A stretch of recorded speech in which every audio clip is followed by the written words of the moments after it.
पख्ता होती है अगर मसलहत अंदेश हो अकल, इश्क हो मसलहत अंदेश तो है खाम अभी। बेखतर कूद पड़ा आतश नमरूद में इश्क, अकल है महव तमाशाए लबीबाम अभी। या अजीज मानरवाल वی چې عقل مې د مینې غلام کړی دی، دا مې څومره ښه انتظام کړی دی. دارنګې بل یو ځای کې علامه اقبال رحمت الله علیه وایي چې عقل کو تنقید سے فرصت نہیں، عشق پر اعمال کی بنیاد رکھ. نو داسې خبره ده چې دا عشق او محبت لفظونه دا عام طور باندې په یو معنی کې خلک کاروي، یا عشق لفظ په بعضې ځای کې استعمال د ټیک نه دی. نو په کومو کومو ځایونو کې دا استعمالول پکار دي، کوم ځای کې استعمالول نه دي پکار. نو اول راځو د عشق او محبت مونږ عام طور د څه لپاره استعمالو؟ د چا سره د عقیدت او محبت د اظهار دپاره د عشق او محبت لفظونه کارول کېږي. د چا سره د عقیدت دپاره یا د چا سره د محبت د اظهار دپاره، د مینې د اظهار دپاره مونږ د عشق او د محبت دا دواړه لفظونه استعمالو، په یو معنی کې استعمالو. بیا راځو د عشق او د محبت لغوي معنو طرف ته. لغوي معنا په ذهن کې راځي چې الله صحیح راشي چې کله د هغې ضد لفظ چې دی د هغې متضاد زموږ په ذهن کې کینی، نو د محبت ضد چې دی نو هغه دی نفرت یا بغض. دارنګې د عشق ضد لفظ چې دی هغه دی عقل، نفرت نه دی، عقل. او دا استعمال علامه اقبال رحمت الله علیه په ډېرو ځایونو کې کړی دی. یعنی عشق د عشق متضاد چې دی هغه عقل اخیستی دی.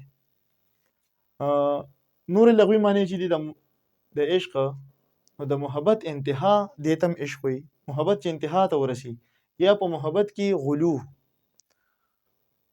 دام عشق ویل کېږي ورته، یا د محبوب د عیبونو د لیدو نه بې حسه کېدل. یعنی د محبوب چې څه عیبونه دي هغې نه ته بې حسه شي، هغه بالکل نه محسوسې او هغه تا ته یو پرفیکټ ښکاره شي، هغه تا ته مکمل ښکاره شي او هغه داسې وي چې په هغې کې هېڅ کمی ته محسوس نه کړي، د هغه هېڅ عیب تا ته هغه ټوله خوبي تا ته ښکاره شي.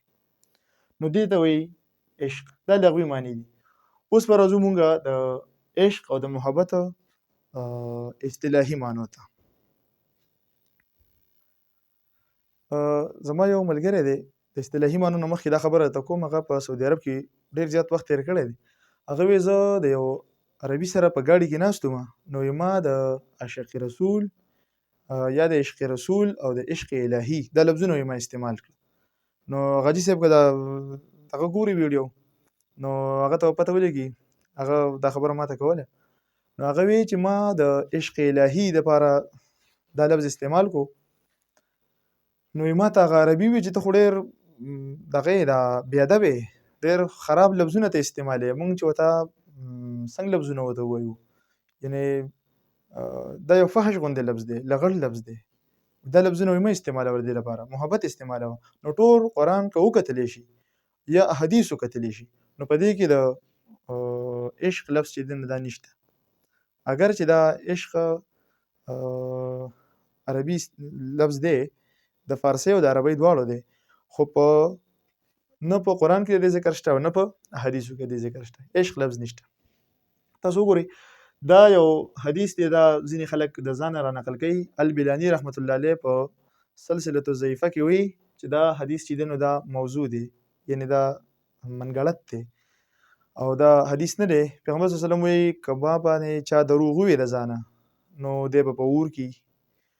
دا حدیث د دې تاسو ته زه دا عبارت لولم: من عشقه، څوک چې وایي چا چې عشق وکړو، څوک چې عاشق شو، فعفا او پاک دامنه پاتې شو، وکتما او دای پټ کو، دا عشق یې پټ وساتو، وصبر او دای او صبر یې وکړو، ثم مات او بیا مړ شو، کان شهیدا، نو وایي چې دا به شهید وي.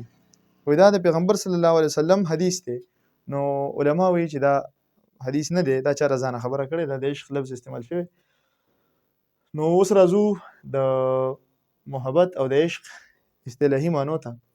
محبت چې دی موږ داسې ویلی شو چې محبت د جنس نه بالاتر دی، د جنس نه بالاتر دی. او محبت مونږه د وطن سره، د خاورې سره، د مور سره، د پلار سره، د خویندو وروڼو سره، د هر چا سره کولی شو. یعنی دا مونږ ویلی شو چې دا یو جامع لفظ دی. او عشق چې دی نو دا جنسي دی، محبت د جنس نه بالاتر دی، د جنس نه طواف نه کوي. او عشق چې دی نو دا جنسي دی او د جنس نه طواف کوي. مطلب دا دی چې په دې کې سیکشوال ډیمانډ وي، دې کې جنسي تندې پکې سنسوي. نو عشق لفظ چې دی نو دا مونږ ویلی شو دا یو د محبت په نسبت باندې محبت لفظ چې دی دا ډېر پاک لفظ دی. عشق لفظ چې دی دا غومره نه دی. اوس ځینې خلک وایي چې یا رحمان بابا یا علامه اقبال رحمت الله علیه ډېر ځایونو کې عشق لفظ استعمال کړی دی، خو علامه اقبال چې دی نو هغه داسې کړی دی چې د عشق چې کومې مروجې معنی دي هغه یې د هغې نه رایستلی دی. عشق یې د خپلو مروجو معنو او مفهومونو نه رایستلی دی او د جوش جنون او انجام ته د نظر نه کولو نه بغیر یو کار کول، چې ته د هغې انجام ته نه ګورې چې انجام به څنګه وي. لکه تاسو ته وختي ما یو شعر وویل د علامه اقبال رحمت الله علیه، بے خطر کود پڑا آتش نمرود میں عشق. د ابراهیم علیه السلام واقعي طرف ته اشاره کوي چې بغیر د سیارې نه بے خطر کود پڑا آتش نمرود میں عشق، د نمرود چې کوم اور و هغې ته عشق ودانګل. دا عشق و، محبت انتها وه، دا جنون و، دا جذبه وه، دا جوش و. بے خطر کود پڑا آتش نمرود میں عشق، عقل ہے محو تماشائی لب بام ابھی.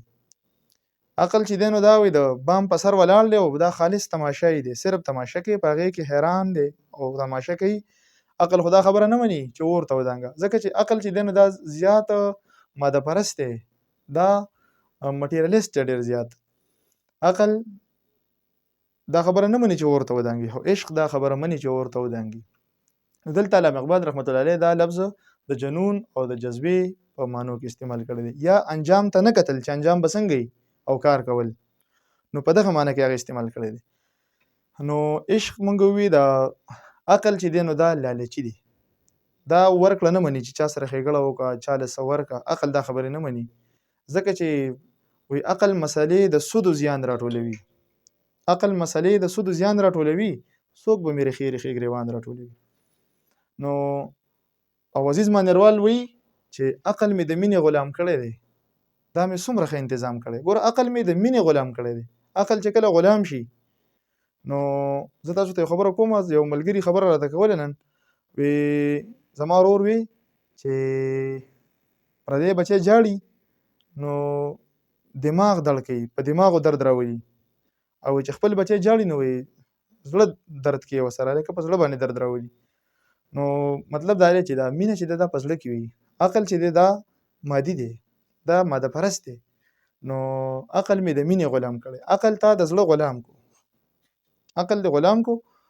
نو بیا عزیز مانیروال چې دا مې څومره ښه انتظام کړی دی. نو دا ډېر بهترین انتظام دی چې عقل د مینې غلام شي. نو ځکه چې مینه چې دا د ورکړې نوم دی، دا یو د راکړې سوال په دې کې نشته، دا ورکړه ده، دا ښېګړه ده او دا یو احساس دی. نو تاسو وګورئ محبت چې دی نو دا د جنس نه بالاتر دی. اوس تاسو وګورئ محبت لفظ چې دی نو دا مونږ د خویندو سره، د رونو سره، د هر چا سره استعمالولی شو.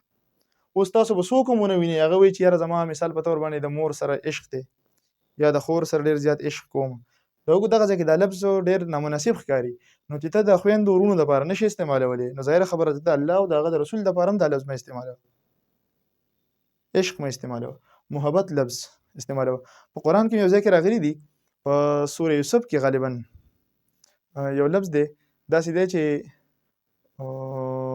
حبا، یو لفظ پکې دی چې یقینا فقد هغه لفظونه زما د ذهن نه وځي، خو د حب لفظ پکې استعمال شوی دی، د محبت لفظونه پکې استعمال شوي دي، حب و محبوب و حبیب. یو خبره بله ده، اوس ځینې پوهان دا هم وایي چې